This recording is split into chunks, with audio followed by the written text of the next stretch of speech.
J-Dub's reaction was like, "Oh no, man, I can't even look at Yeah. that. Don't do that anymore." Yeah, he walked right by me, and I was looking for blood. I was like, "Is there blood?" And I didn't, it happened so fast. I'm like, "Okay, did he rip it off, or did But he was in tremendous pain. Streaming from Oklahoma's own digital studio, this is Jeremie Poplin with Thunder Breakdown. Hey, what's up, everyone? Welcome in from the lovely confines of Studio B here at KWTV. My first time actually doing a pod in here. My name is Jeremie Poplin. That is Steve McGehee. This is Thunder Breakdown as we get set for Game 2 with the Lakers tonight. Steve, what's going on, man? The hype and the lead up to Game 2, you'll be in the arena before you know it. Fans will be fired up. T-shirts on. It's City Edition night, so they're wearing their City Edition jerseys for the final time this year. And then the court will have the City Edition court, which I'm a fan of. That dark brown side of part of the court is very old school, very vintage. I like it. Hopefully they can bring it back next year. But it doesn't matter what jersey they're wearing tonight, I don't think, or what court they're playing on. just my take on that. Yeah, hot take right there. Bold prediction. I don't think that you're alone in that prediction as well. Let's kind of recap Game 1 before we get into what tonight could look like. It's reached to the point where a team that has had a significant number of days off, and then a team that plays in the Lakers that plays well in the first half, right, that essentially tries to trap Shai and put more pressure on him than what they have in the past, just trying to do anything that they can, right, to ignite the first part of the series. That's all well and fine, but games are 4 quarters, and you pretty much saw what I thought was going to happen the entire time. The Lakers run out of steam. They do not, when Luka's out, they do not have a level of consistent scoring, especially when Reeves is having a bad night, and Hachimura didn't even resemble the same player that he did in the closeout game in the Houston series. So they're kind of up against it when they don't get high-level scoring, especially when Luka's out. And that's all due to, as we've seen all season long, pretty much Oklahoma City's defense. This is not the Rockets' defense. And, JJ said that before Game 1. The best we saw from the Rockets is baseline defense for the Thunder. They're going to step it up a couple of notches, and that's why they're so tough to score on. But 90 points, 95, 98, 100, that's not going to get the job done against the Thunder in this series. They can triple team Shai all they want. They found out that this team can win without Jalen Williams. There's other scorers. AJ Mitchell's one. They're starting to find Chet up top in the playoff series. I think that's been available. I'm like, hey, don't forget about the tall guy in the middle. If you put it up there, chances are he's going to throw it down for the fancy two. So the Lakers, we knew coming in, they didn't have the roster to match the Thunder. I love J.J. Redick. I think he's a great young coach. Both sides have great young coaches that are going to win a lot of games down the road. But roster-wise, L.A., they got to play near perfect. They got to knock down threes. They got to get all the loose balls. They got to have an off night from the Thunder to try to at least win one game in this series. I think the only thing to me that is a carryover that might be interesting at all tonight is just to see how the Thunder respond using that data point from Game 1, if we see some of the same approach from L.A. But we were talking about this yesterday. Mark cleared that up right away in an availability, saying it's not like we haven't seen stuff like this before. They've essentially seen everything that's been thrown at them. Yeah, they've seen everything. There's not much they can do differently unless they try to do 6-on-5, and that's illegal. But, again, for the Lakers, they got to get everything. They got to knock down the shots. I didn't think they shot the ball that well. Marcus Smart didn't shoot well. Reeves didn't shoot well. And, they're playing up against a good defense. That's why they probably didn't shoot well. But those guys can get hot. The Thunder, they are beatable. You got to be within striking range in the fourth quarter and then get hot from 3. That's how you can beat the Oklahoma City Thunder. They have the height advantage at times on the OKC when OKC goes small, but when they go small, they're also quicker. And the defense, I think, steps up because of quick hands like Cason Wallace and Caruso coming across the lane to rip off the pass and then for a layup the other way. Thunder, I didn't think I gave them maybe a B-, maybe a C+ in their game in Game 1. I think they're only going to get better in this matchup. It did, the question is, was this LA's best punch they could do? Because they started off good. LeBron was excellent in the first quarter. And then as the game went on, it just it went that way for the Lakers. In the second half, they struggled to score. And so I'm not sure what more LA can do. They're going to continue to hound Shai the best they can when he's on the floor. They need also hound A.J. Mitchell as well, because if you leave him one-on-one, he can get past this guy and go in for a layup or dish it off to someone else for an open shot, or maybe an alley-oop to Hartenstein or to Chet Holmgren or Jalen Williams. It's a tough matchup for the Lakers. We knew that going in, and for the Thunder, just play the way you've been playing all season long. They're not afraid of the Lakers on their jersey. LeBron, they have tremendous respect for LeBron, but they're going to D up on him, and they did after that first quarter. But it remains. I don't know what more LA can do differently than just knocking down more threes.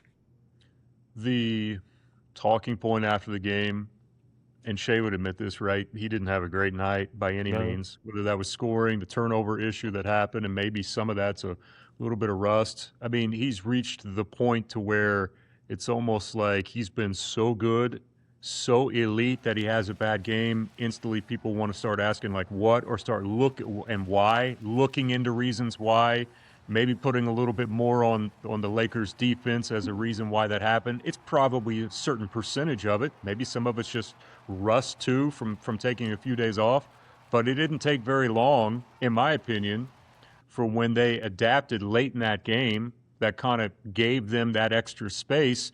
When they started firing off two defenders at Shai, right, trying to just make sure to corral him, just simply make the easy pass. He'd already had, multiple turnovers, but at that point in time, the ball movement and the effort and the passing was much more crisp in that third and fourth quarter than what it was in the early portion of the game. And all that is just kind of taking in the data point like we talked about earlier and making the proper play. So they kind of figured him out already in the third and fourth quarter. He got the questions at halftime, and he answered the test with an A+. Yeah, exactly. That type of thing. Wealth is represented by this statue. Is there something I can help you with? I'm sorry, you mentioning wealth just reminded me that I have wealth waiting for me. Oh. It's super easy. Visit yourmoney.ok.gov, enter your name, and find out if you have any lost money. Oh, it's from the Oklahoma State Treasurer. Sure is. Wow, I have over $100 waiting for me. My dad has some. We do too. Go to yourmoney.ok.gov today to see if you have unclaimed cash. Yes, Shai just took his time. Even after a bad first half. Analyzed what they were doing, and then just made the proper basketball play like they've done this entire run. Well, he acknowledged, they did do something differently defensively, picking up sooner, quicker than usual. But he said, maybe it was a little rusty on my part with the long layoff. I think it ended up being 9 days. But as you said, they figured it out, and at halftime they made adjustments, got the ball out of Shai's hands faster, and it's pretty simple. If there's two on Shai, that means somebody's left open, and there's spacing somewhere. Also, Chet Holmgren after that game said, we need to, Shai had the 7 turnovers, but I don't think we did a good job of, finding open spots for him to throw to. We can be better on that, and they've cleaned that up in the second half as well. But again, I just don't see a way. I mean, the Thunder would just have to have they're not going to come out flat because they're playing at home. It's the Lakers. It just seems, I don't want to say lopsided, but, kind of one-sided with the Thunder bench as well. The Lakers have a decent bench, but it's not the Thunder bench. And Jeremy McGehee almost outscored the Lakers bench in game 1 with his three-point shooting that ignited the crowd and ignited the Thunder. But I would expect Shai to have a better game. He will not have 7 turnovers. He's not going to force anything, though. He's going to continue to keep his teammates involved like he's done, since he joined the Thunder. It's a tough one for LA. Let's put it that way. And more times than not, LA is the one with the better team, the better roster, and the Kobe years and the Shaq years. They were the dominant ones, and right now they're just trying to find their way. And it's a good measuring stick for the Lakers to kind of see where they're at. What do we have to do to compete with the Thunder moving forward? and also with Minnesota and probably San Antonio as well. Yeah, because Austin Reeves is up at some point in time for the potential max extension on that. They need more out of him. They need more out of Hachimura, who's been probably one of their best bench players. If Luke Kennard's not scoring as well, I think this is 4 games in a row that they haven't cracked 100 from the Lakers standpoint, or it's somewhere in the lines of that. That's not optimal at all, especially when you're playing the best team in the league. So. Tons of problems. I did want to ask you on just in terms of storylines for tonight that we just don't have answers for yet. I mean, we had somewhat of the injury report that came out and still no J-Dub. I think right now, I don't see any reason to necessarily rush him back, especially in this series at all. So why would they attempt to do that right now? And then the Vanderbilt injury for the Lakers, you saw the reaction from the Thunder bench. That had to be awful, knowing that the bone broke through the skin, and you saw every single player be like, "Oh no, I don't." J-Dub's reaction was like, "Oh no, man, I can't even look at that. Don't do that anymore." Yeah, he walked right by me, and I was looking for blood. I was like, "Is there blood?" And I didn't it happened so fast. I'm like, okay, did he rip it off, or But he was in tremendous pain. That's just I remember watching Joe Theismann on Monday Night Football on his injury live when I was watching with my dad. I'm like, I don't want to ever. So look at this injury, Paul George's injury he had like 10 years ago with a knee and the Louisville player. I don't watch that stuff. I'm like, I don't want to see that. I don't want to see that. I know. So it's just like, so I did not watch the replay. I just went off of what the person next to left and right said. I'm not into that painful. I can't watch that stuff. I have Sean a light Livingston stomach. Was that way for me in 2007 with the Clippers. Yeah. That was another bad one. That was like I'm good if I never see that again in my life. I don't really need. Some people love to see that stuff, and that's great, but that's not for me. But I have more PTSD than I need anyway. Why do I need more in my life? I don't need it. Already on top of that as well. No more. Yeah, you knew that this was going to be a series that probably wouldn't last very long, and then the questions are quickly more from the LA side of like, why was Luka in Spain for as long as he is? Like, that's the big talking point that they have right now, is just trying to figure out. And Luka's just like, I'm trying to do the best I can to get back and get healthy, so that's why I was in Spain. So when you're spending that amount of effort talking about a player that you knew was going to be out for a significant period of time, and just the hopes that he could come back because that's the only chance I have, that kind of tells you your goose is cooked in this series.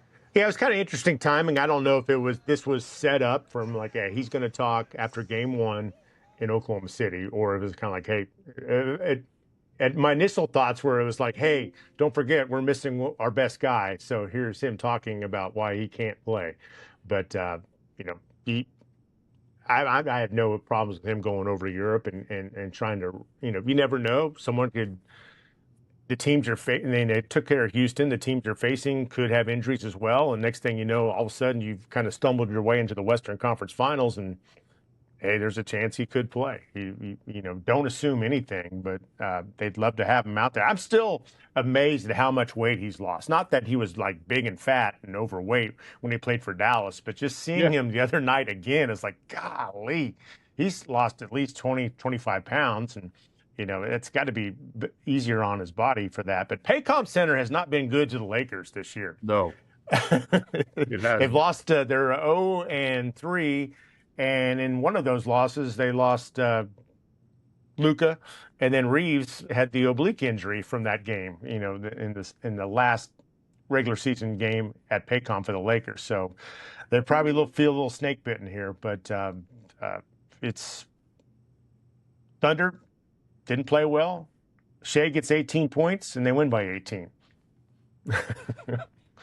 And tonight will probably be in the same line, and maybe even by a little bit more, depending on the way that Shai bounces back in game number 2. Tonight, as you mentioned, City Edition court, City Edition uniforms will be set for all of the great content that we have for you here, courtesy of Griffin Media and Oklahoma's Own Sports. Hey, shouts out, by the way, to our sponsor, Steve. How about that? Yes. Oklahoma Treasurer.